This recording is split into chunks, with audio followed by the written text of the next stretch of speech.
Good morning, everybody. Welcome to today's 1 Million by 1 Million Strategy Roundtable for Entrepreneurs. As you know, 1 Million by 1 Million is a virtual incubator. It's the only global virtual incubator in the world today. And our mission is to help 1 million entrepreneurs reach $1 million in annual revenue and beyond, and thereby help build $1 trillion of global GDP and 10 million jobs.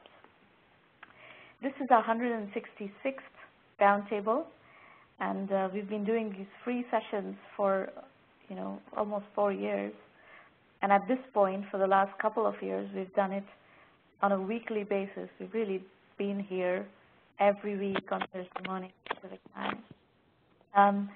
Before I move to the actual presentations, I want to remind you that we are in the midst of a collaboration with SAP right now, the SAP Startup Focus Program and their HANA platform, and SAP is awarding 12 scholarships to the 1M1M program for entrepreneurs who are developing products and services on HANA.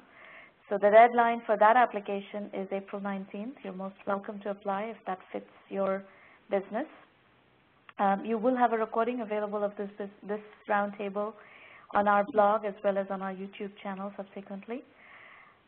We are live tweeting the show. You are very welcome to live tweet the show. If you're doing so, please use the hashtag 1M1M. And our handles are at 1M by 1M and at Sramana. You're welcome to follow those. If you want to subscribe to the YouTube channel, that URL is on the screen. It's 1M1M Roundtables. And we have recordings of all our roundtables as well as lots of cartoons and fun stuff. We also have the FAQ videos of 1M1M. If you're trying to understand the program, you'll find lots of information also on the YouTube channel. Now, we are going to do, I think, about 4 to 5 presentations in the beginning of the session, working with specific entrepreneurs and their specific businesses. And then, depending on how much time we have left, we will open the line up for you to call in. So if you want to call in, definitely let us know in public chat that you're planning to call in. And then make note of the phone number 650-479-3208, and the passcode is 663-876-150. And we will try to do some Q&A depending on how much time we have. You can also participate in Q&A in the public chat as well. So we're going to start today with Course Garage. Shikha Chaudhary is the entrepreneur. Shikha, if you could please unmute your line and come tell us what you're doing with Course Garage, that would be great. Yeah. Hi, Sramana. Good morning. Can you hear me? I hear you. Your line is a little bit, it's got some static in the line. But go ahead. Let's see how you're doing. I'm doing good, thank you. How are you? Not a clear line. Is it any better now? Yes, it's much better now. What did you do? Oh, I just got my really close to the mouth.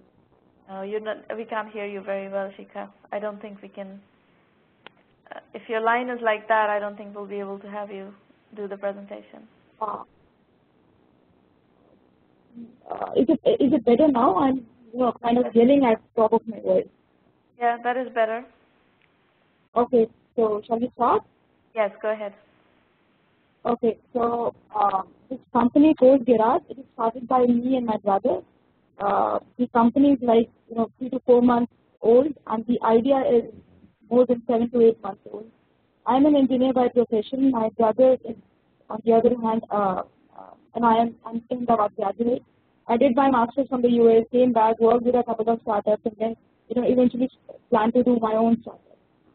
So so the idea about Course Garage is that before telling you about the product, I just like to answer 3 questions. What is this product? What do we do? We actually make teenagers, high school students more curious. How do we do that? We do that by creating, a whole pool of multimedia courses And the topics can vary from anything to everything. For example, there could be a course on electronics engineering, there could be a course on mechanical engineering, there could be a course on architecture, law, creative writing, entrepreneurship, anything and everything. And why do we do it? We do it because we think we can, and also because when we were kids, we wanted to study this way. Over pedantic form of learning was not something which we wanted to do. So, that's how this idea came into germination stage. So if I have to, you're talking about doing this for the Indian market, and you're trying to do it you're doing it in a way that kind of piques the interest of these young adults to actually get them to study these streams of academics. Is that correct? Yeah, that is bang on. That is absolutely correct.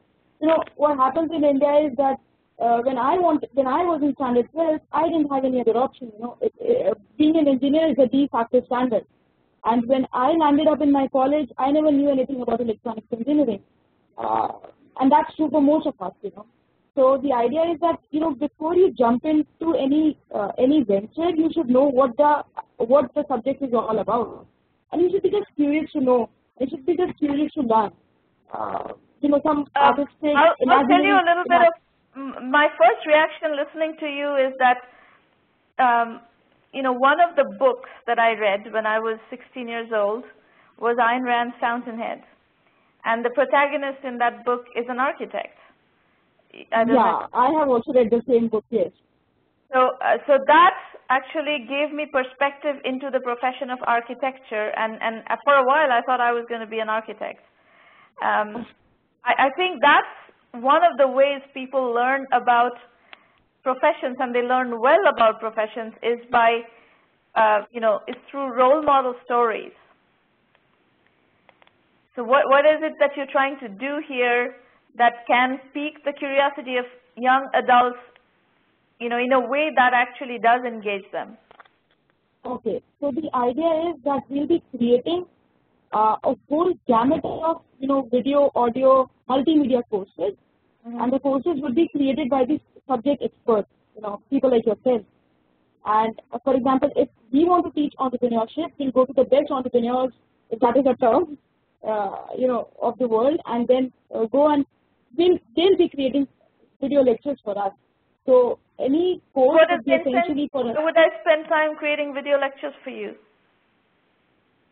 Sorry, I didn't get it. Why would I spend time creating video lectures for you? So, because we'll be sharing revenue. It's not something which is free of cost for the teenagers. They have to pay for the course. The course would be,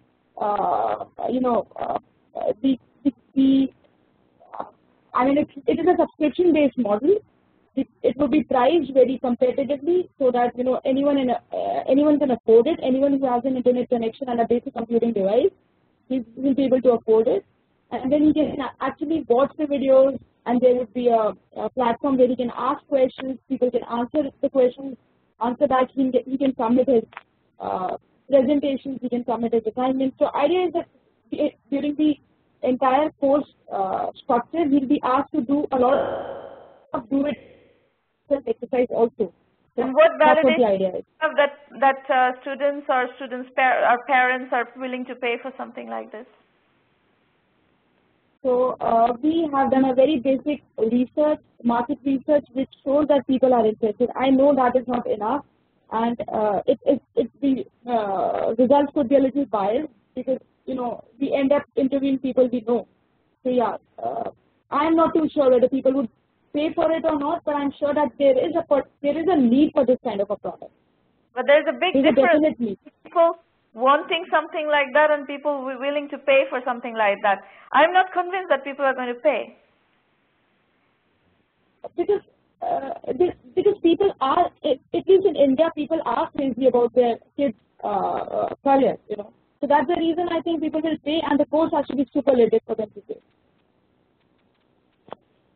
You better validate that, because the problem with entrepreneurship is that we constantly see business ideas that that are great ideas and you know, that are very creative, and people spend a lot of their time and energy and resources in building those, and then nobody is willing to pay for it. So our philosophy, and this is for everybody's consumption in the audience, is that you really have to validate your idea before we are going to encourage you to build anything. There are lots of assumptions here. You're making assumptions that somebody is going to create courses for you. I'm not sure if they will. No, actually, you know, just to give you a little heads up, we are talking with a lot of people. So there are, you know, a lot of partners whom we have tied up with, and it's on a revenue sharing model. So whatever we are earning, up 15 or 20% of that would be shared with them. That is based that there is a revenue model, which is not yet validated. Yeah. So, you know, our target segment is, there are two types of users, the users and the end customers. The parents are the end customers for us, who are eventually going to pay, and users are anyone who is, you know, a teenager essentially. And we would like to partner with schools, bookstores, you know, any stakeholder who would be, who is a stakeholder in kids' education. So we move to the next slide, please. So our strategy is that just to create a shout, we'll be conducting a lot of intra-school, inter-school, intercity, intra-city competitions. We'll be collaborating, as I mentioned, with schools and bookstores and personal tutors. We would be experimenting with social media marketing as well. And as last but not the least, you know, as best publicity would happen by the kids who would be satisfied with our product. So that those good kids would be our on-field. So we are planning to launch the product at a very, very competitive price, you know, something around $1,000 for the entire course, 1,000 rupees, I mean, something which we are targeting. Okay. So this is my LinkedIn profile and upload. So as I said, I'm not convinced that this is going to validate. You need a proper methodology. You need to follow the proper validation methodology to figure out whether people are actually going to pay for it or not. Okay. And you need to validate the other side as well, whether people are actually willing to create courses. Actually, you don't need that many courses, and you don't need that many people to create courses for you. You can focus on doing this yourself. I think by getting, you know, quote unquote experts to create courses for you, you're actually complicating your life. You should do the research and figure out how to create these courses yourselves, so that you have, and it doesn't need to be that complicated. These are courses. These are not full-fledged courses. That's right. So for electronics engineering, because I'm an electronics engineer, I am creating the course, and we are creating a course on law, for which we have already tied up. For reasons of confidentiality, I can't reveal the name, but there's a company which, you know, kind of teaches law courses to people, so we are tied up with them. But I'm telling you one thing, I don't think it's a law course that should be taught to these teenagers. Okay. A 16-year-old who wants to learn about architecture should be asked to go read The Fountainhead. That is going to be far more inspiring, far more intriguing, and far more interesting than, you know, some, you know, little course on architecture. So I think you need to think through what is going to appeal to your target audience. I think you're missing the mark on what piques the interest of young kids in going after a profession. It is not a course in law that is going to interest people. In fact, if you want an example of a law, you know, story, there is a very cool story by Sidney Sheldon called Rage of Angels. I think it's Rage of Angels, where the protagonist is a female criminal lawyer. That is another book that came across my threshold somehow in my teenage years, and I considered law as a profession as well, having read that book.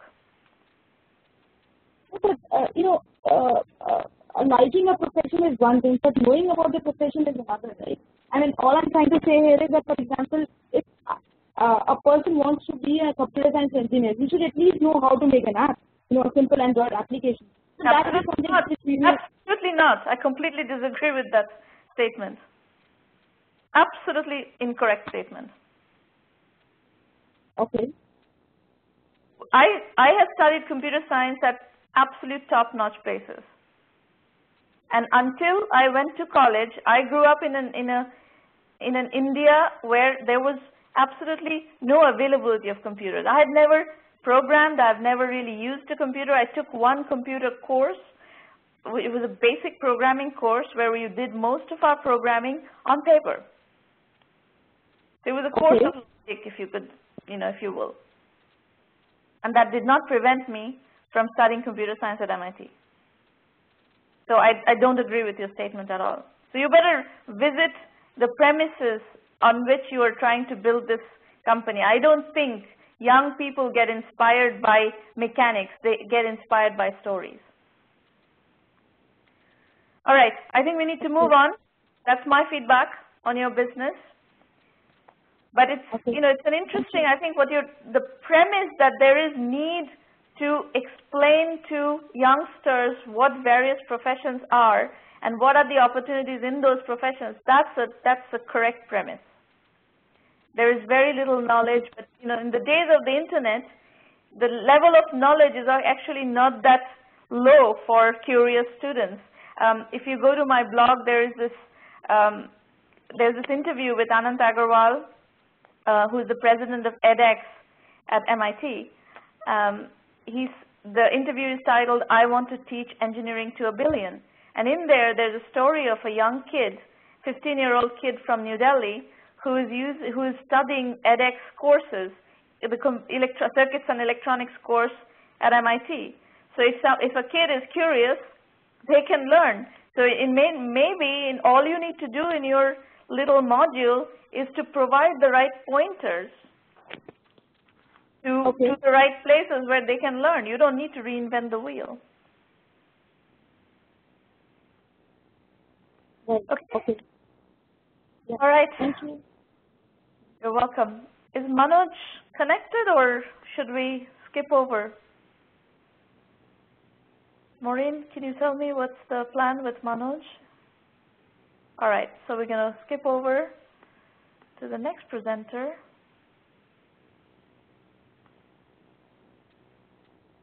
Is Ambarish connected? No? What is going on? Oh, this is Manoj's presentation.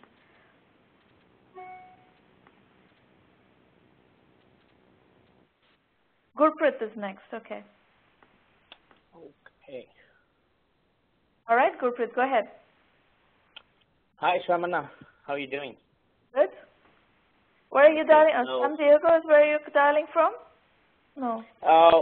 I'm calling from Toronto. We are a Toronto-based startup. So, yeah. All right. So, hello, everyone.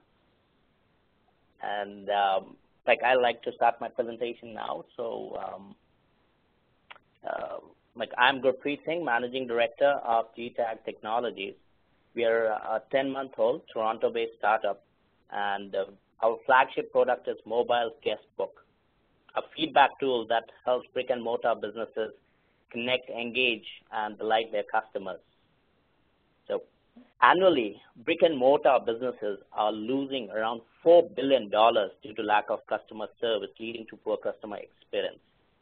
So while web-based businesses like Amazon and eBay are aggressively utilizing new communication tools, rating and feedback tools to improve their customer experience, very few such tools exist for brick-and-mortar setups. There are a lot of such setups even in today's economy, like hospitality, airlines, retail shops, which actually contribute more than $4 trillion to a U.S. economy.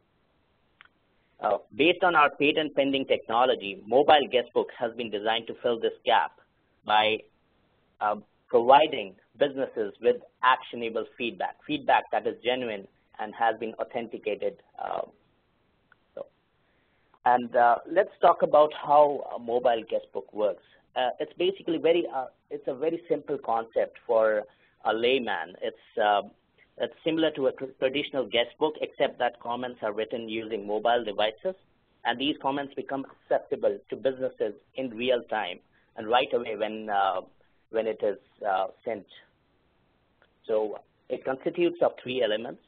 It has a guestbook board that contains unique URL embedded into a barcode or an NFC chip, a browsable app that works across all devices, and an authentication and feedback server, which basically determines the user's location and authenticates their presence and captures the feedback and transmits it to the business or the business manager in real time. So any customer with a mobile device that can scan this QR code or NFC chip or any similar device that embeds that URL can provide their feedback. And in fact, there's a communication channel that goes back and forth unless that issue with the customer is resolved, or even if the customer is trying to give something positive, let's say something positive about the business, it can be, this tool can be used. Okay. Next slide, please. Talking about market, so we are talking about a total addressable market of which is currently $1.1 billion in North America, and it's expected to reach $2.47 billion at a compounded annual growth rate of 20%.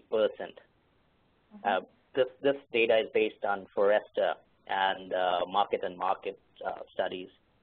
So our target as a company is to establish ourselves as a market leader in hospitality, retail, and airline sector in next 5 years' time. So these sectors actually constitute 40% of total addressable market we are talking about. So right now we are doing a few pilots in Toronto region, and we are also looking at expanding south of border, and which is one of our constraints right now, and one of the issues that we are looking for partners in U.S. to actually expand expand our reach in U.S. markets, because Canada is a small market, and if we want to grow, we definitely have to look at U.S. Very soon. So talking about the competitors, yes, we have a few competitors. They are all small to medium-sized competitors, but they are not our direct competitors because their technology differs in many ways from us. So if you look at Yelp, Yelp utilizes social media. Now it's everything, all feedback is in public space, and which is what can harm businesses, can do a lot of harm to businesses that want to build up their brand. Medallia, on the other hand, looks for feedback, which is post-experience. Let's say if a person stays in a hotel, the person leaves after a week, they get a survey to fill in, which is a very long survey. So it's not in the moment survey, which we do. And then there's TalkBin. It basically utilizes text services to get feedback. This TalkBin was acquired by Google in 2011, and it has been doing pretty well. Next slide. Medallia, how well do you understand Medallia? Medallia is a case study that we teach in our program, and I know the company very well. They're doing extremely well.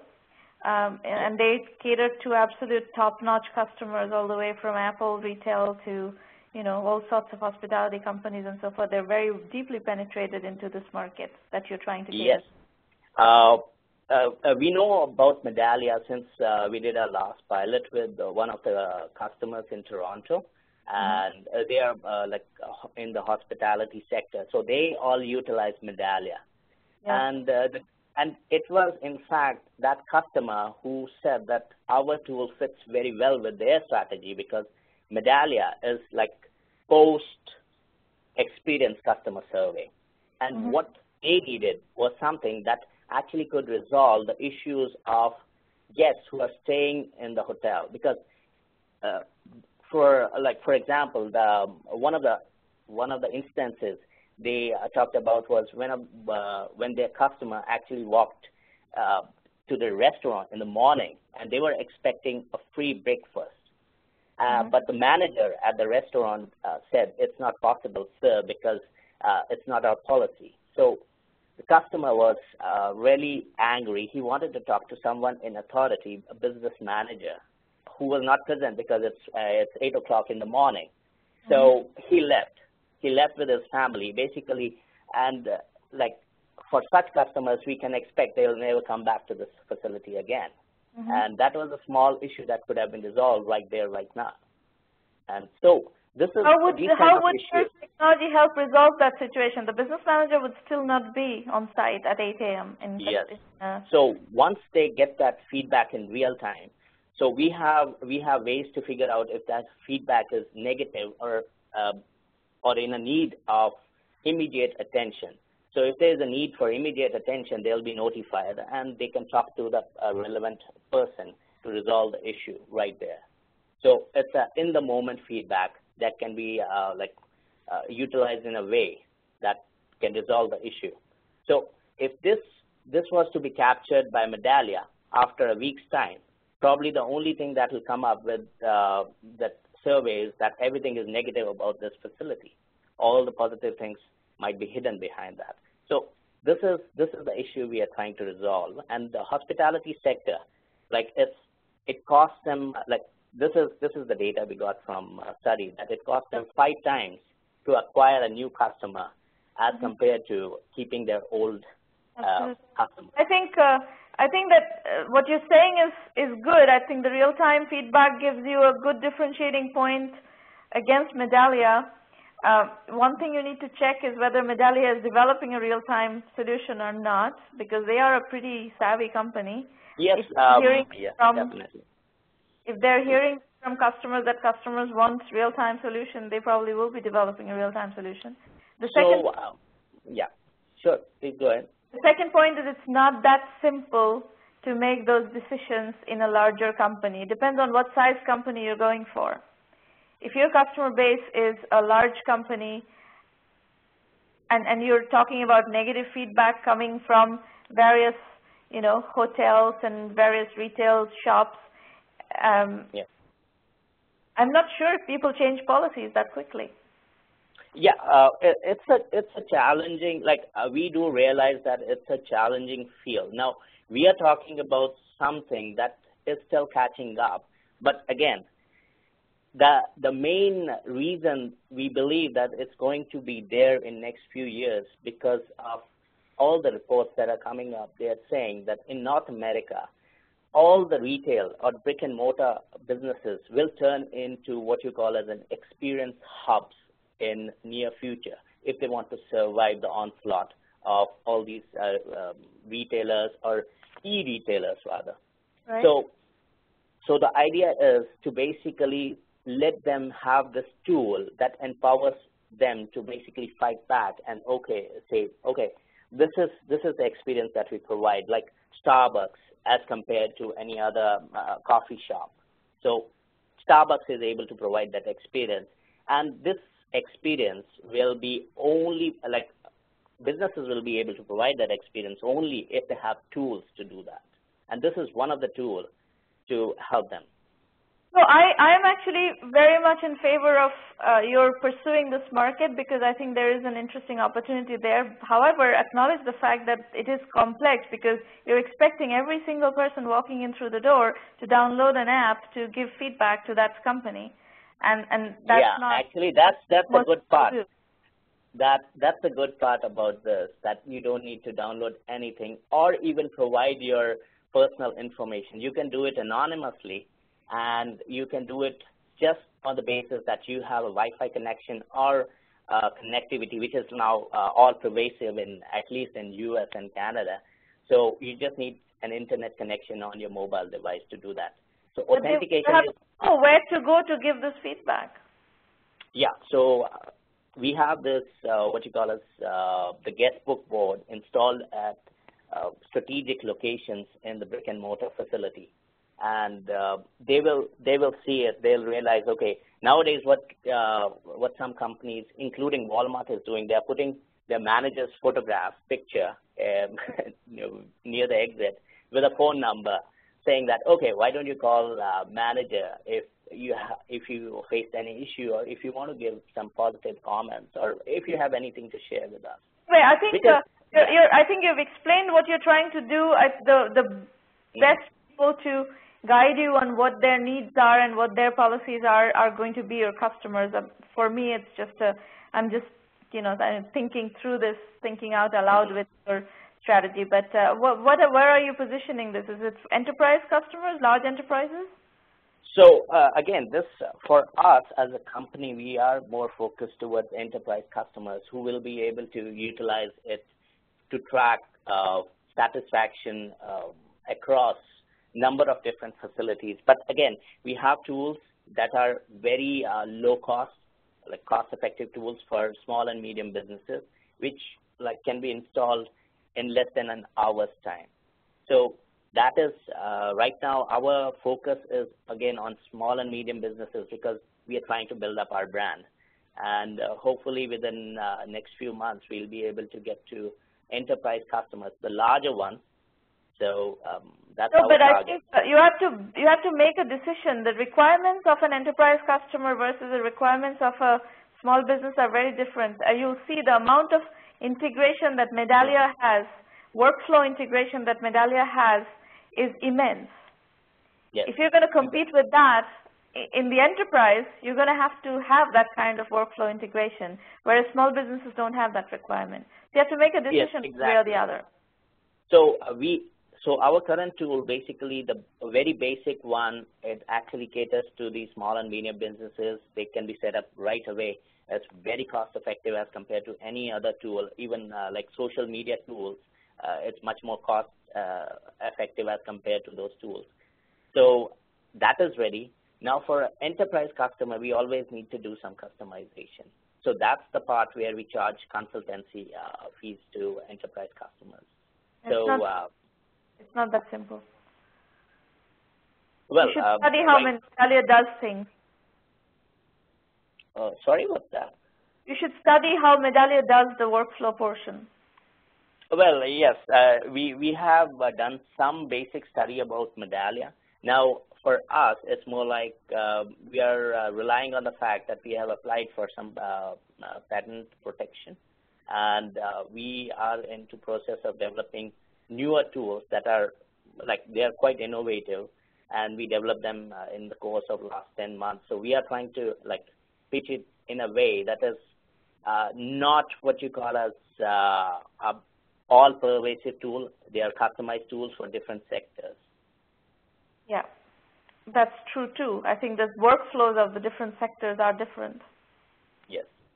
Okay, getting back to the presentation. Yeah, these are the financial projections. They are a bit old, like few months old, so they don't stand today as such because we have developed our product portfolio and it's growing. So again, but looking at this, we had a pre-revenue valuation of $2.5 million at 20% discount. Who determined that you have a pre-revenue valuation of $2.5 million? So we did some math. How valuation is determined? Valuation is determined by investors putting in money. Yeah, so we did sit down with a few of the potential investors. Now, what we got from them was that, okay, concept is good. We might be interested. Only thing is market validation will help you a long way, because that way we know that, okay, market is taking this in a good way. We can prove to our investors that we are investing in a product that has been market validated. So now this is the dilemma we are facing right now, that we are doing pilots, we have prospective customers, but the lead time and the decision making for the medium-sized customers, we are talking to few retail chains and franchisee stores. So they have a chain of 100 stores across Canada. Now, for them, the decision-making period is almost 6 to 7 months. And now this is causing us issues because we are bootstrapped, and we want to basically stretch it as far as possible, but we still are looking for capital that can get us, keep us going for next few months till the time the decision comes out. So this is a challenge, and again, this is a challenge for us to expand southwards. The nearest city for us is Chicago, and we want to go there, but that challenge is there that, okay, we still need to have that capital base to set up. So, you're in the classic chicken and egg in any kind of fundraising situation. People want validated businesses before they're willing to put money in. There are other issues here also, by the way.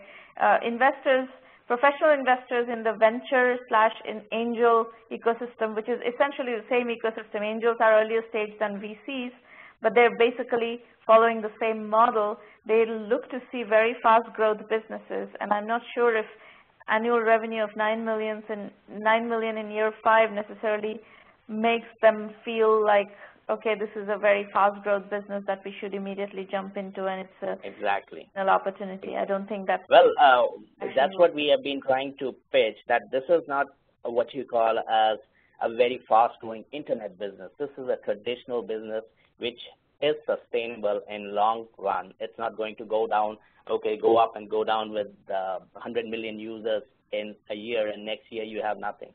So no, but investors do not invest in slow growth businesses. That does not fit the venture capital model. VCs invest in enterprise software businesses very often.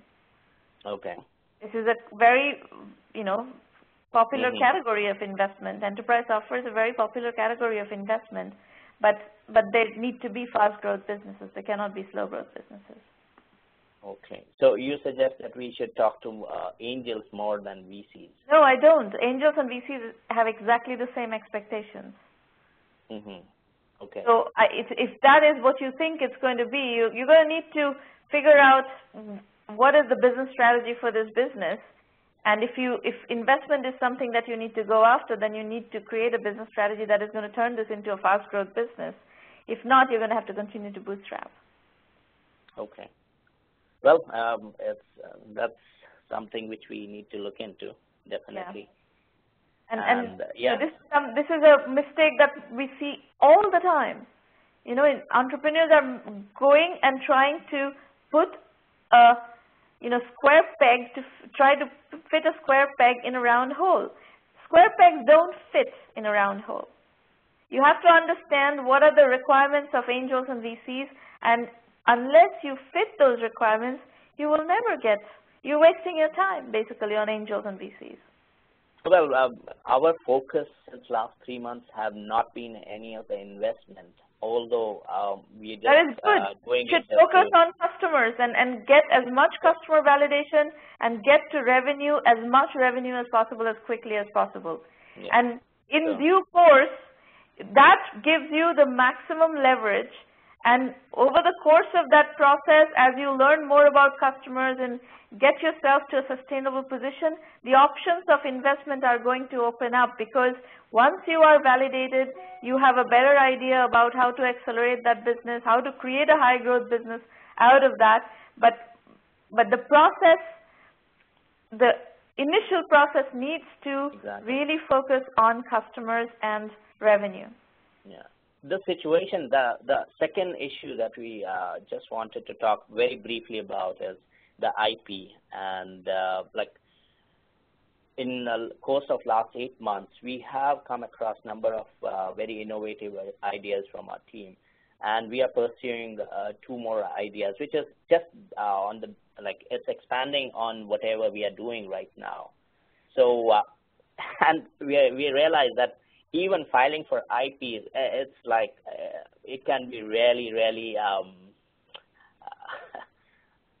you can expect a lot of resources going into that. So that's something that we want to do, and we are not able to. Put focus on customers. As far as I'm concerned, this is my personal business building strategy. Is I don't really waste time on IP, because in software, IP is hardly ever defensible unless you have something very unique and very defensible. Okay.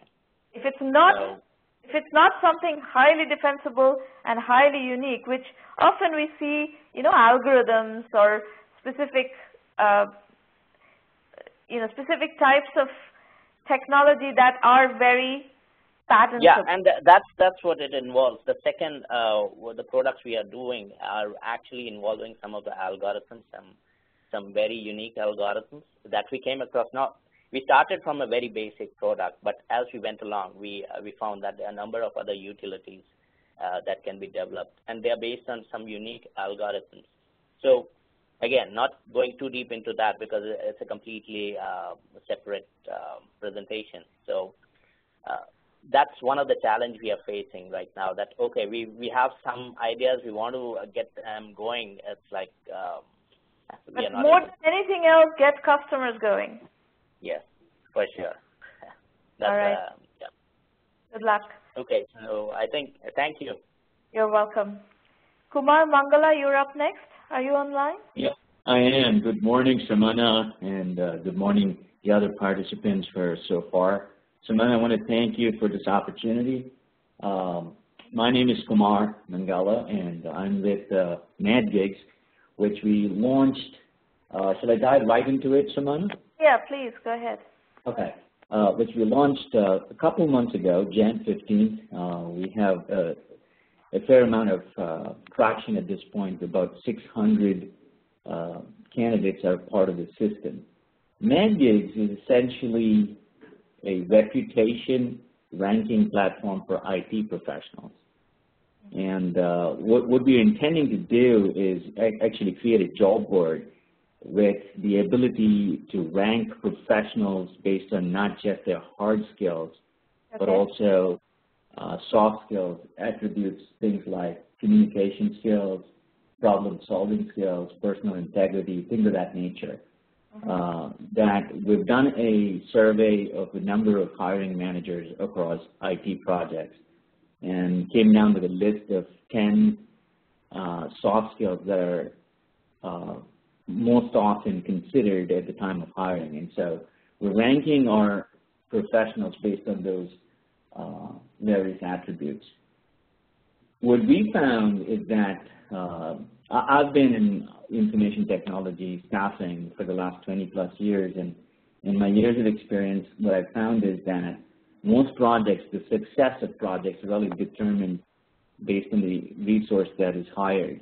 And in most IT projects, what we found is that the hiring decision is often done very, very quickly, usually in a space of 1 week or 2 weeks at a time. And using traditional methods such as a 2-page resume and a 1-hour in-person interview. And it's not enough, there's not enough insight into the candidate's track record. And often hiring mistakes are made and causing higher risk to the entire project. So we're trying to eliminate or reduce that higher risk by providing, next slide please, by providing hiring managers with ratings and reviews and rankings, which is not available, especially in the information technology world at this point. And how we intend on doing that is using our platform, which is essentially allows candidates to go in and secure ratings from their previous employers and or clients. And essentially, those ratings will form the basis of the ranking, and hiring managers can then, when they receive these resumes, are able to not just look at the 2-page resume, but also have the opportunity to look at the ratings right up front and make those decisions in terms of bringing the candidate in. So essentially, that's the solution that we're working on. Kumar, I have a few questions here. As you're talking through this, is this being provided in the public domain? Yes. It is. Now, how do you encourage or how do you incentivize people, professionals I mean, to do this interaction in another system other than LinkedIn, for instance, which has kind of become the standard these days of people putting up their public profiles and people writing recommendations and, you know, endorsing skills and blah, blah, blah? A very great question, and no doubt, you know, LinkedIn is the 300-pound gorilla in our market space. They are obviously covering skill sets and virtually the entire market segment. We're going to be a vertical solution for the IT market. For instance, ever since LinkedIn launched their endorsing feature or service within the last 3 months, I've secured something like 50-odd endorsements from people that I don't know. Right. LinkedIn's endorsing is like, you scratch my back, I scratch yours. And what does that mean, those endorsements? I'm not sure. As a recruiter, I can tell you this. I've spoken to several other technology recruiters that say, hey, we use LinkedIn as a platform to, recruit talent. But I personally don't know anybody who's done a whole lot of recruiting and have been successful recruiting through LinkedIn. It's a great platform. It's a wonderful I don't think that's correct, actually. There's a tremendous amount of recruitment going on LinkedIn. Not necessarily. Your first statement is correct, that the endorsements actually are meaningless because random people are endorsing random people whom they have no real working experience with. That point is absolutely correct. And but the second point is not correct. Yeah, I agree with you, but it's a debatable point because I run another company called Lodestar Consulting. For the last 12 years, we utilized both DICE, not all 12 years LinkedIn, because LinkedIn has not been around for that long. We spend about $50,000 a year on DICE for our recruiters and an equal amount on LinkedIn.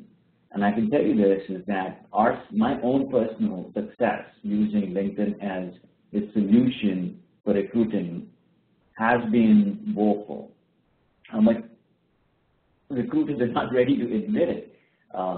As a business user, I can tell you I get a far better ROI recruiting talent from platforms like DICE as an example, rather than LinkedIn. LinkedIn is a fantastic solution for networking. The talent that's available on LinkedIn is mostly passive, and in information technology hiring, I just don't have the time to try and recruit passive candidates. And this is true for most. The opportunities when they come about, say for instance, a company just got funded and now they're looking to hire 50 people. They don't have the time to pitch these 50 people over the next 6 months. We need to form the team yesterday. So the way LinkedIn tends to fail, in my view, is that there isn't a sufficient pool of active talent existing on LinkedIn like DICE does. LinkedIn, however, is evolving into this massive job board, which I think down the road might change the situation. But this is my personal and professional opinion about LinkedIn as a job board for IT talent. But I agree with you that they generate more than 50% of their close to $1 billion revenues from recruiting. Yeah. So they are going to be a major competitor for a solution such as NADGIGS. But I think we believe the market is big enough for more than 4 or 5 successful players. And I don't view them necessarily as competition because we're focusing ourselves on a very, very vertical niche within the information technology space.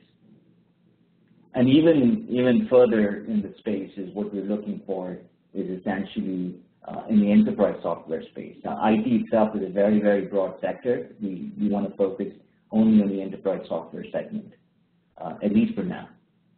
Okay. This is a little bit about our product. Essentially, a candidate can come in. It's free for them, and it will always be free for them to come in and create their profile and secure ratings. The ratings itself that go up will go instantly as soon as a candidate secures a rating from a client or an employer. However, those ratings will be flagged with a red flag that it's not yet been verified by NADGIGS. NADGIGS intends on verifying every single rating so that unlike the endorsements on LinkedIn, a hiring manager could really depend on the fact that those ratings have been verified. And like I mentioned, the ratings are not. How do you do that? Is that something that has to be a manual process of verification? Absolutely. It's actually a two-step process. The first step is, in fact, the collection of the data itself. We prevent at the very source of securing and we don't allow, the rating goes out to a secure web link.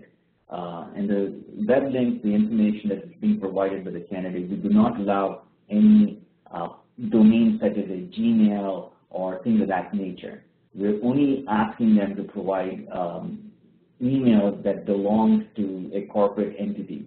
So for instance, if somebody was working at Coca-Cola previously, you can only secure a rating from a manager who has a Coca-Cola email and not a Hotmail or a Gmail email.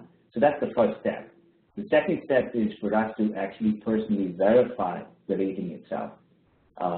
Because this is, as you can imagine, a very, very massive effort, we will only be rating the top 10% of any skill set. The rest of those skill sets will remain as unverified by managers. How does that scale? I'm not sure how this will scale.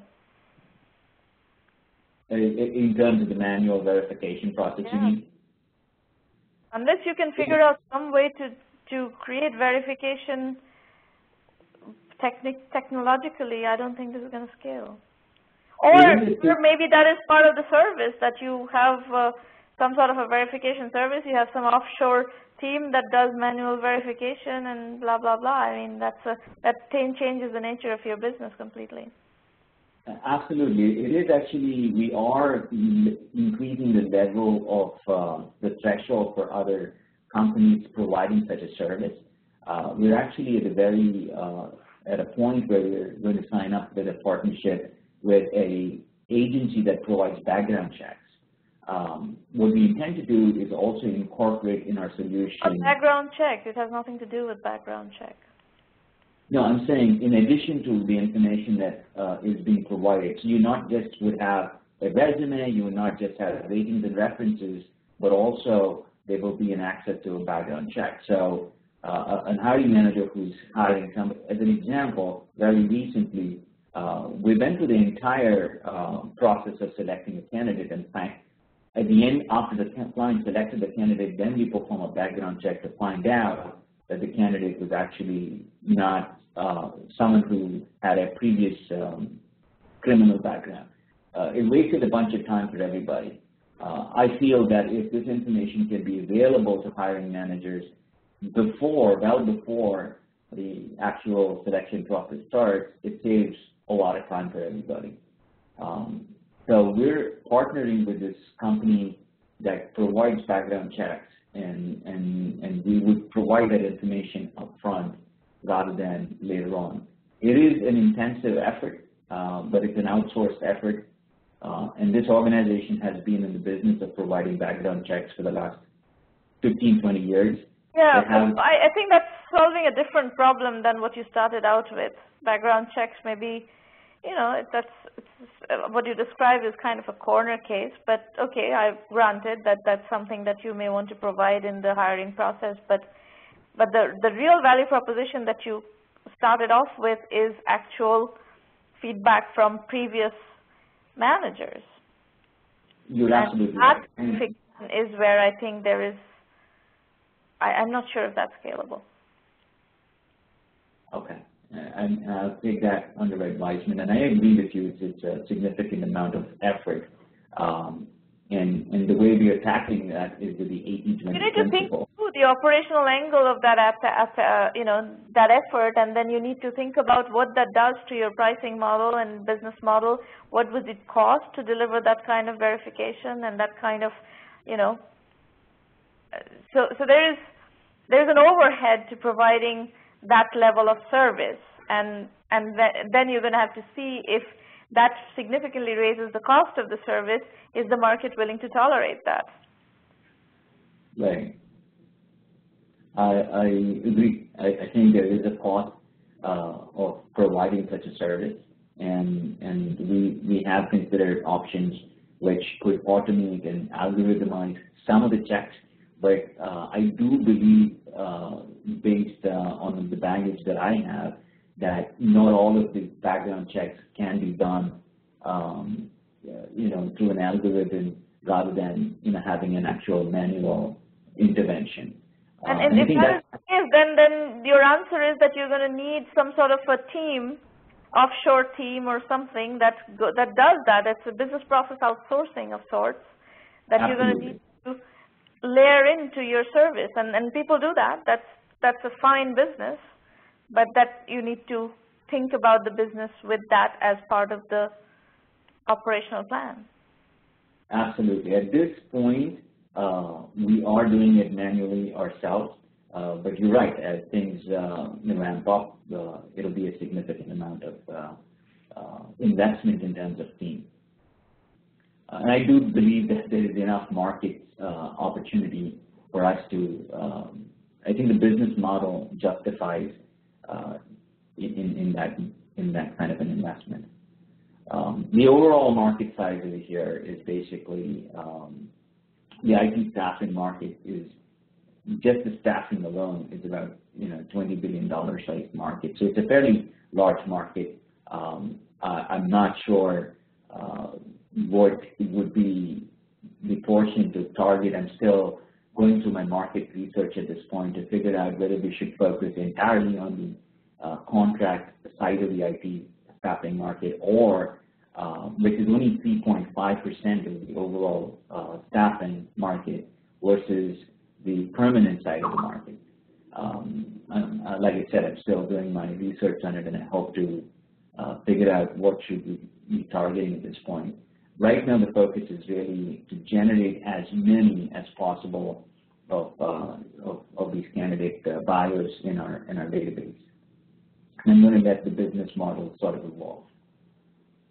So as far as market size is concerned, our philosophy in 1M is that we believe in bottom-up market analysis. So this is all kind of swinging, taking swags in the air and trying to figure out something, in the air. This doesn't help anybody. You need to go really create a bottom-up analysis of what really your market looks like. Okay. Now, is it possible you can give me an idea of what that means when you say bottom-up? Yes, but it's going to take me a long time. We teach a whole module on bottom-up TAM analysis. Okay. I will talk about, I want to finish your presentation, do some more Q&A, then I will spend time at the end of the session on how to use the 1M program, on filling these kinds of gaps where you don't understand what is fundable, what is not fundable, which came up earlier in the presentation. In your case, the market sizing issue is coming up. We teach all of this stuff, and I will talk about that later in the program. Appreciate that. Well, before jumping into this business model, I do envision that we run MadGigs as a premium model at least for the next 24 months. These were numbers that, to eventually describe what the business model will be like. And hence, I put this information here, but I don't envision that we will have these aspects going live for at least another 24 months. But I expect to raise revenue for MadGigs through job postings and recruiting fees, and that's, I believe, our business model. Okay. Next slide, please. Another differentiator is that we also will be first in history to promote Techie Awards, essentially leveraging the ratings and the rankings to host an annual Techie Awards. I'm not sure if 2013 will have a sufficient base yet to have one, but the current site, we have the cutoff date of April 15th, where candidates need to come in and create their profiles. Like I was mentioning earlier, we're up to 600 candidates that have created their profiles, secured rankings. We were hoping to have a much larger base of active users to have to promote something like a Techie Awards for this year. So the decision is really up in the air in terms of being able to. The base question that you need to answer is that why would techies want to put up their profiles on your system, because right now part of the problem we all have is that how many places are we going to put up profiles? And unless there is, one thing that's happening in a lot of places is that they're basically letting you bring in your LinkedIn profiles and then do whatever it is that they're doing on top of that, starting with a base, because I don't think people are tired of putting up profiles or creating new profiles. Right. No, that's a great point. I totally agree with you. So what we're actually doing is trying to solve the problem in a slightly different way. What we're offering is employers across the U.S. You will find employers complaining about how difficult it is to attract talent right now, especially good IT talent. So what we're offering is we have a database of over 80,000 IT professionals that we've secured over time. What we're offering our clients, anybody who's interested, is a free job posting, and essentially we will circulate those jobs directly to that base of 80,000 professionals. Any candidate who wants to apply to a job on MadGigs has to secure at least one rating to be able to apply to the particular position. So the idea is that not only do you need to create a profile, but also secure the rating to be able to apply for an opportunity. For clients, why this is important is they don't want to get, while the paradoxical situation is that there's not enough talent available, there's also, when a job posting goes out, the employers are receiving, hundreds of resumes that are not relevant. And therefore, what we're hoping is that it's a solution for employers to receive just the relevant candidates by gating each job posting, and in turn, it helps building our database of candidates inside the system itself. That's how we. So I mean, another thing that you need to think about is how much adoption barrier can your system tolerate? What do people need to do to get going, and otherwise you're going to lose people and they're not going to be active users, because you're operating in a highly competitive market on both sides, both on the employer side and on the candidate side, and getting their attention and getting them to work with you is not going to be easy. All right, I think I'm going to need to move on to the next part of the session. So, we obviously, any business, we could continue spending days brainstorming and fine-tuning your strategy, but that's not what we do in these sessions. I hope I've given you some feedback that's going to help you, think about your business, and I'll spend some more time later explaining how you can use the program to really fine-tune your business, and that's where we've created the real resources. I will point you to that in a minute. But let me call for whoever is interested in calling in to the phone and discussing whatever in 5 quick minutes, discussing your business. So I believe Pinky has already called in. Yeah, hi, this is Pinky. Yeah, go ahead. Hi, how are you? I'm good. Okay, so, well, I have a business, not a business, but a website since 2006. It's called pronouncenames.com. And like right now I'm getting about 750,000 users a month, like unique users a month. Thing is that I had just started as a gimmick website initially, but now I'm seeing that a lot of people send me use cases which are very surprising, and also people like Bank of America, eBay, Wells Fargo, all these businesses are using my website. And not only that, I'm also finding like a lot of similar websites are coming up right after I started. So now I wanted to know, like, what exactly can I do with this website, right? Like, does it have any potential, or like, where exactly should I be going with this website? So I was wondering if I join your program, then will you guys be able to help me to take it to the next level, or? Of course. So what is the business again? I mean, do you monetize this somehow? 750,000 users. Are you monetizing? Yes, I do. Right. So the website is Pronounce Names, as it says, right? So it helps people to pronounce names. What it does is that you can go and submit the pronunciation of your name. You can also request the pronunciation of a name that you do not know. And then, of course, you can look up the pronunciation that we already have in our database, right? Plus, you can also enter first name, last name, like origin and additional information and alternate spellings, etc. of the name, right? So that you have complete information of a name that you're looking for. That is basically what I started out with, right? Okay. And monetization right now is Google AdWords, and we also have a YouTube channel, and we also have an Android app. Okay. And what scale at which you're monetizing right now based on those? So right now I'm just making like $1,000 a month. That's all I'm making because I've not really done much about it. But now I'm kind of getting serious about this website. And I have many ideas of like what it can be done. For example, Salesforce.com or LinkedIn, etc. You know, we can partner because I have each and every name phonetically spelled. Like usually when you hear somebody say the name, you don't usually understand. You have to many times read it up, right? For example, Chinese or even Indian names, right? Long names. So I also have phonetically spelled each name.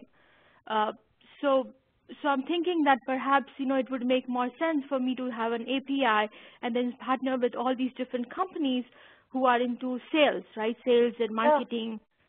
Yeah. And you're saying that you are already getting some traffic from Bank of America and so forth, so that's probably from their call center. So yes, I think if you have 250,000 users coming in, there's some, you can't monetize all of it, but there's some degree of monetization, especially on the B2B side, that definitely is viable, and you should, we will be able to help you do that for sure.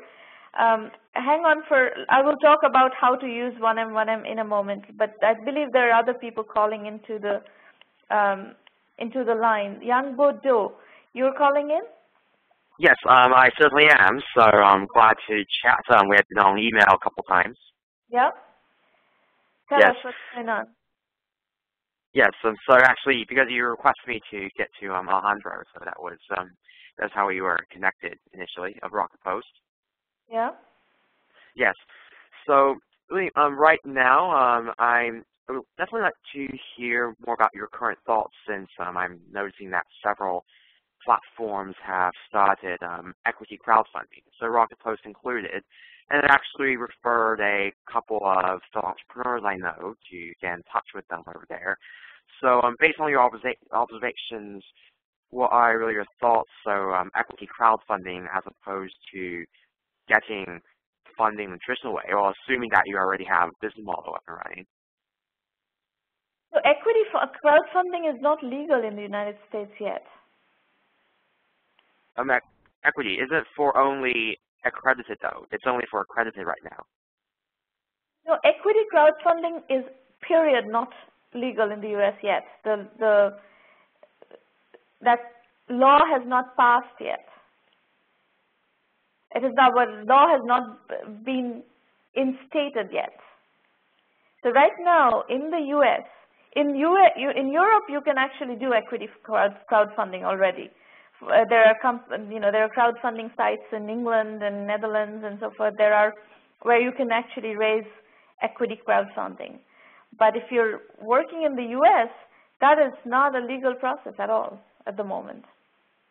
Right, not at the moment. And they're only accepting solicitations. In fact, on Rocket Post. I guess I don't understand what your question is. Are you trying to build a crowdfunding company, or are you trying to finance your company through crowdfunding? What is the question? Well, my question is just crowdfunding as opposed to traditional angel or venture funding. That is assuming that you already have a business, since I've actually been in talks with. I'm working with a couple of entrepreneurs in terms of crowdfunding, just in terms of strategy, and I was just wondering, because many of them. I don't have a blanket answer to this question. That is a decision I make depending on what the business is, because this is a far more sophisticated, complex topic than just answering one way or the other. You go angel versus crowdfunding, it's a very case-specific, business-specific answer. Well, definitely is. The businesses that you're trying to decide this on, you're going to have to either bring them on here to the roundtable, have them pitch, and I will be able to give them whatever my reflection is, or you're going to have to ask them to join the program, and then we'll work with them accordingly. Well, most definitely, and I actually referred a couple of them to these sessions. So. Okay.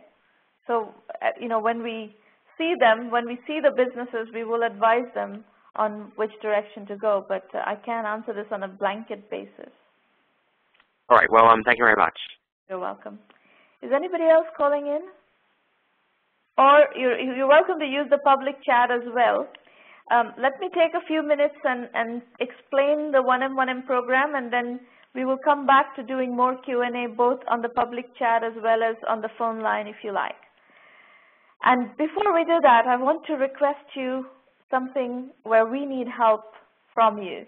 If you like what we are doing, we do this. What we are doing just now is actually brainstorming about your business and giving you business strategy consulting, essentially.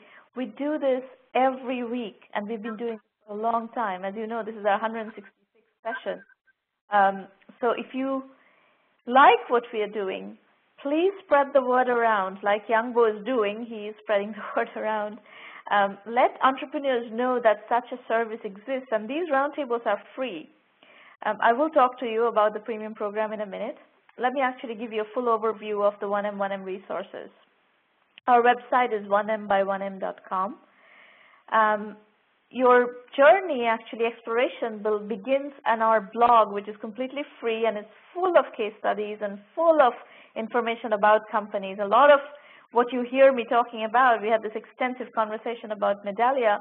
Well, Medallia is a company that we have a full case study on, and you can look it up on the blog.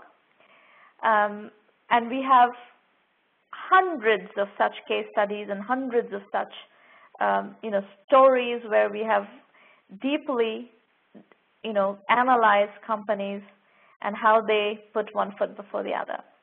Now, the Entrepreneur Journeys book series is the first attempt at synthesizing some of this information. And this book series actually precedes the 1M1M program. So it's an earlier body of work that's happened between 2008 and 2010 that I did.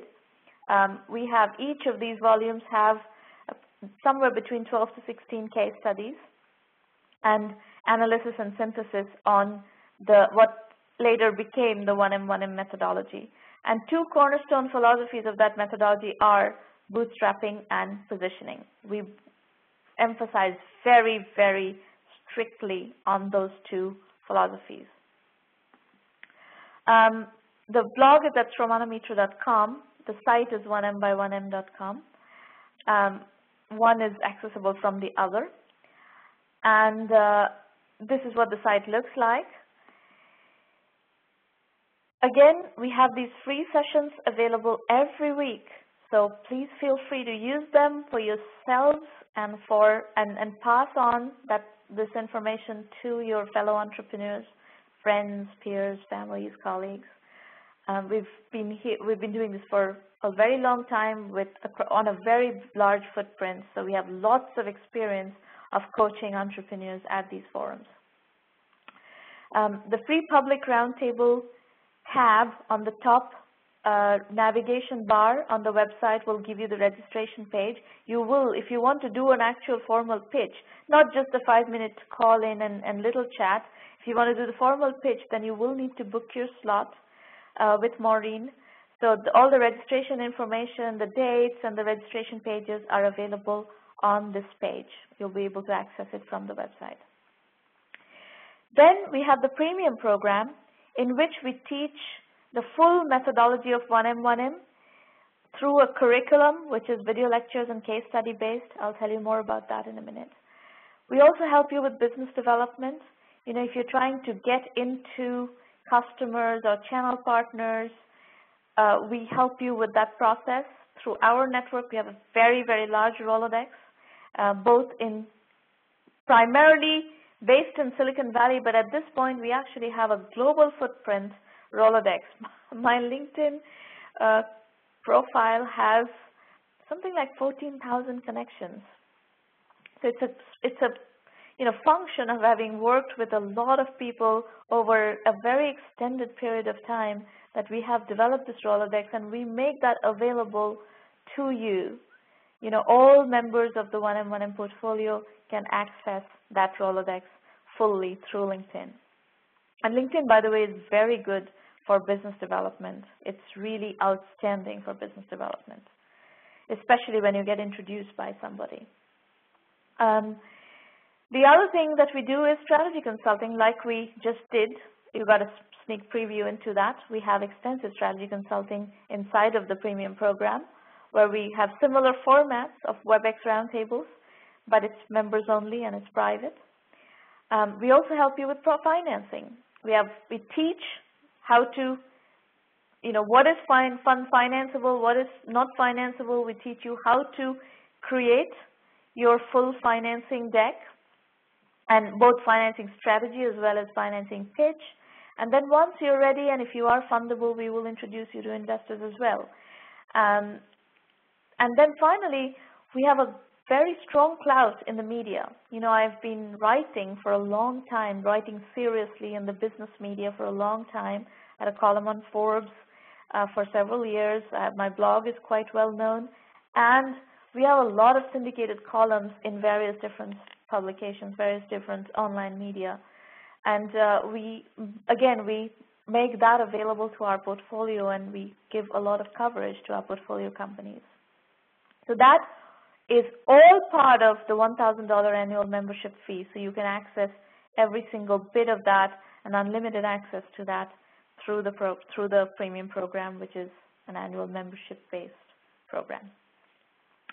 The $1 Million Club, this URL that's on your screen right now, will introduce you to some of our members who have already crossed $1 million in annual revenue or are close.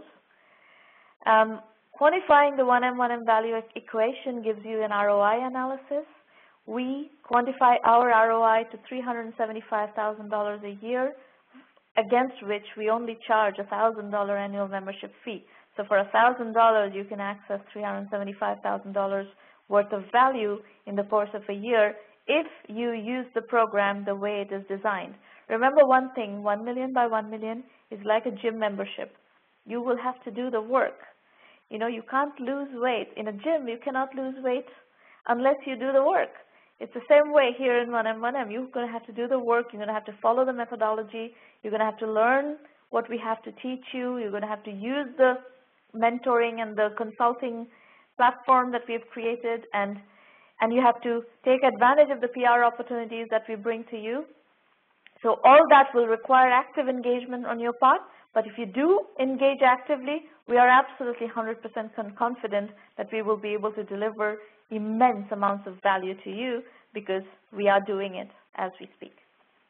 And we give you full orientation material as well on how to use 1M1M effectively, so you can definitely use that and get yourself familiarized with what is the best way to use the program. So, premium program on the top nav bar will also give you access to what to expect from the premium program. I strongly recommend all of you, both the free users as well as the premium users, use the 1M1M self-assessment, which is a 9-point questionnaire that helps you calibrate yourself on where you might have gaps. These are the common gaps that we see. And if you're a premium member, you will find curriculum modules which help you learn where your knowledge gaps are. So for example, earlier, I think it was Kumar who was asking about what is bottom-up TAM analysis. Well, that is all provided in that module. There is a full module which will take you through an hour of, material on understanding how to do bottom-up TAM analysis, what it is, what it requires, what it entails, and how you do it. And you will be able to run your model by us as you participate in the program. So again, 1mby1m.com is the site. What to expect from the premium program will give you more details. The video FAQs are very effective in explaining, some of the commonly asked questions we get. The curriculum is something very special, very powerful, and nothing like this exists anywhere in the world. We have developed case studies of successful entrepreneurs since 2006. Today we have over 600 case studies and entrepreneurs have come and shared their journeys and how they have, tackled various roadblocks and put one foot before the other on our forum. And we have also been coaching entrepreneurs, like in these sessions, over 166 roundtables on the free side, as well as our premium coaching. So we have a very deep understanding of what are the issues, what are your issues. So what we've done is triangulated that knowledge with these case studies of how entrepreneurs have solved those problems and created a video lecture and case study based curriculum that will take you about 50 hours to digest the core curriculum. And the core curriculum consists of 7 modules: bootstrapping, positioning, market sizing, customer validation, financing, customer acquisition, and team building. You have to learn, no matter what you're doing, these are 7 topics that you will have to master. There is no choice. If you want to be a successful entrepreneur, you will need to learn these topics. And then we have electives where you can expect to spend another 50 hours really understanding the electives, where again there's a lot more information about specific types of businesses: Web 3.0 and e-commerce, cloud computing and business solutions, including big data, which is a big trend we see right now, outsourcing and consulting, mobile and social apps, healthcare, IT, online education, gaming. These are all topics, domains in which we see a lot of businesses right now, and as a result we have gone and created elective modules with specific case studies and specific guidance on those specific business areas. Our methodology is lean, capital efficient, bootstrap startups. So you will need to internalize that as you go through this program. And we are not at all against financing, but we fully acknowledge the fact that over 99% of the businesses out there are not fundable. Either they don't fit the venture model, like what we were talking about, trying to fit a square peg in a round hole type of situation, or they're not ready. If you're not ready, but somewhere down the road you will become fundable based on what you have, what your idea is, and what are the dynamics of that business, then we will help you get ready to become fundable, and we will then introduce you to the investors. But if your business is not fundable, then we will guide you in ways in which you can still build a business, but your strategy of how you build a business is different from the venture funding style of entrepreneurship.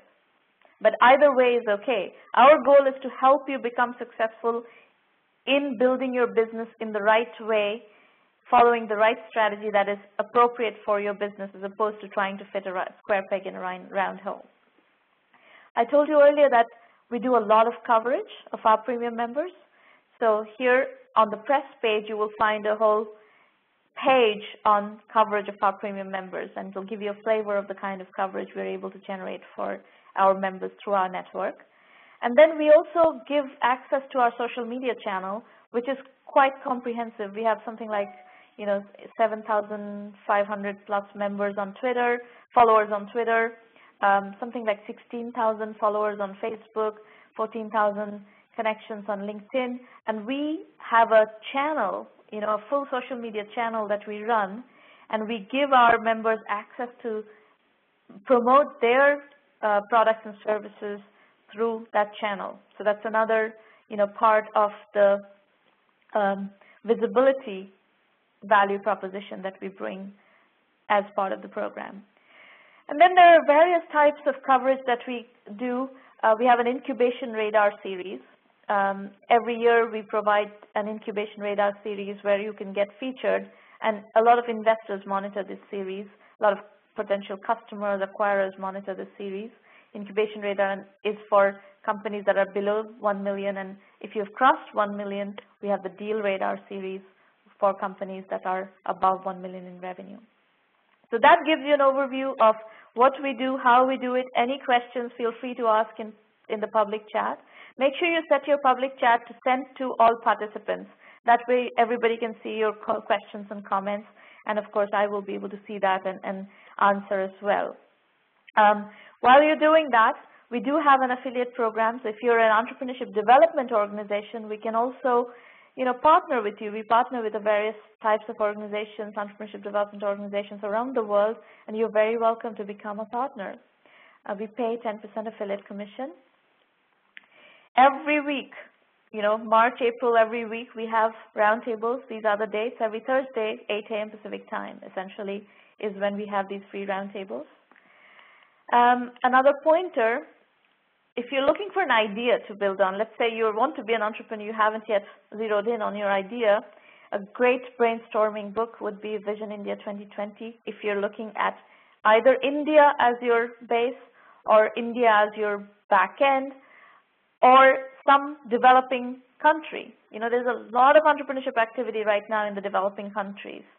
And this book essentially is a development economics type of approach to entrepreneurship, but there are $45 billion ideas across various different domains, and you're welcome to take any of them and build upon it. Reminder, SAP Startup Focus Scholarships are already taking applications. Application deadline is April 19th. You need to be building on the HANA platform to qualify for this. And if you want to dial in, the call number is 650-479-3208. We'll have a little bit more time for Q&A, not a whole lot more. 663-876-150 is the access code. And as Maureen is telling you in the public chat, if you want to talk to someone about joining the 1M1M program, Irina Patterson is your contact. Her phone number is 786-301-2458. Her email is irina@1mby1m.com, and her Skype is irina_Patterson. Okay, let's look at the public chat and see what's going on here.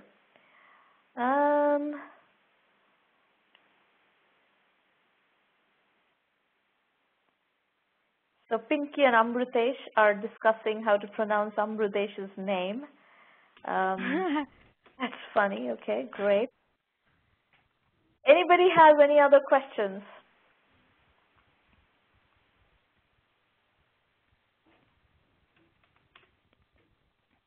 Satish has a question. Go ahead, Satish.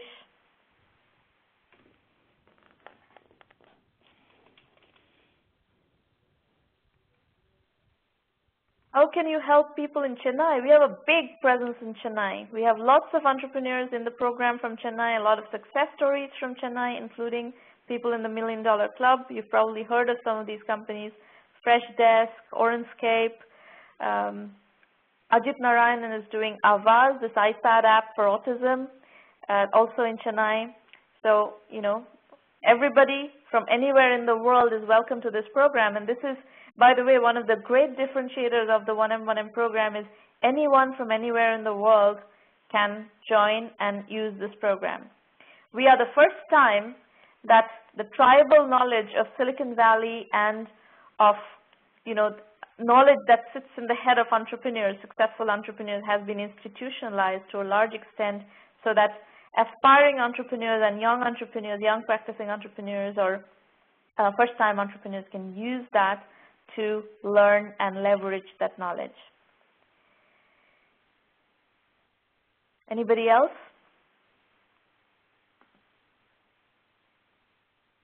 Eugene Liu has his hand up.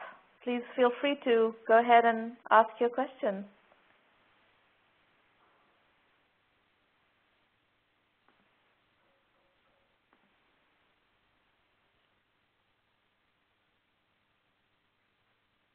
Eugene, are you typing in your question in public chat, or are you planning to dial in? What's the question? I see your hand up.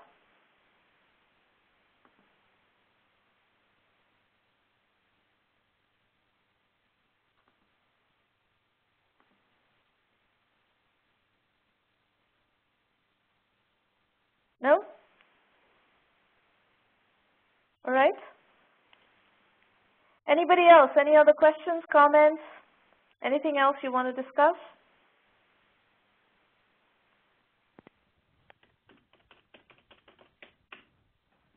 Hello? Yes? Yeah, hi, Sramana, Pinky here. Yeah? Hi, so coming back to my original question, so what is the next step? Should I just go and enroll into your program and then we can begin work on the website, or what is the next step for me now? Yes, that's pretty much the best way to work with us. Okay, and so and right. as you enroll into the program, you will have access to the full curriculum. You will need to start, using the curriculum and learning the methodology and using the interactive sessions like these. We have premium members only sessions, and start participating in those and coming and asking for help there. Okay, sounds good. Thank you very much. You're very welcome. Anybody else? Any other questions? We are almost at the end of the time. It's 9:29 a.m. We try to close by 9:30. All right. Well, if there's no other question, then goodbye, everybody. We'll see you back here hopefully next week. And don't forget to pass the word around. Bye.